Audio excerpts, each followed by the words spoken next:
c'est des solutions transitoires. Mais pour régler définitivement le problème au niveau des universités sénégalaises, il faut arriver à maîtriser les effectifs.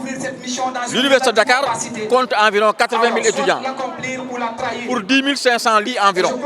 Vous voyez qu'il y a des difficultés. Et il faut considérer que ce n'est pas facile d'avoir un lit à Dakar. L'université de Dakar est au cœur de Dakar, entourée que par des quartiers résidentiels.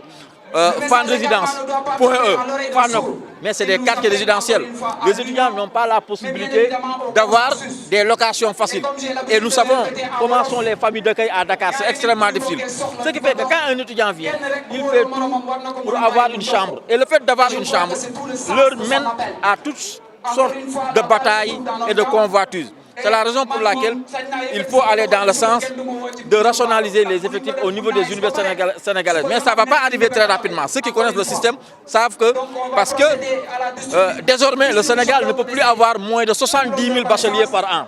C'est-à-dire qu'à chaque année, nous allons nous attendre au moins à 70 000 bacheliers. L'année dernière, ils étaient 72 000 bacheliers.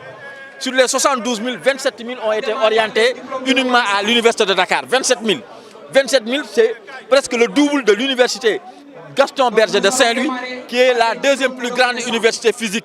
Parce que je ne parle pas de l'UVS, qui est une université virtuelle, qui a maintenant la plus grande capacité d'accueil d'étudiants après Dakar. Maintenant, il faut que les Sénégalais comprennent que nous avons eu un retard pendant plusieurs années, qui n'est pas imputable au régime en place, qui est imputable pratiquement à tous les régimes qui se sont succédés, des indépendances à nos jours. Notre première université de Dakar a été inaugurée en 1957. La deuxième, l'UGB, a ouvert ses portes en 1990. Les deuxièmes générations d'universités, à savoir Thiès, Ziguinchor et Bambey, ont commencé en 2007. Vous voyez le temps qu'on faisait pour créer une autre université.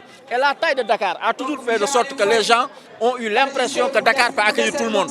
Or, Dakar ne peut pas accueillir tout le monde. C'est une grande université avec des infrastructures, mais les effectifs font que vous avez l'impression que les infrastructures ne sont pas suffisantes. Or, ce n'est pas le cas. Vous ne verrez à perte de vue que des bâtiments si vous entrez à l'université de Dakar. Ça veut dire que les infrastructures sont suffisantes. Ce sont les effectifs qui sont plutôt pléthoriques et il faut aller dans le sens vraiment de désengorger l'UCAD en construisant d'autres universités dans toutes les grandes aires géographiques du pays.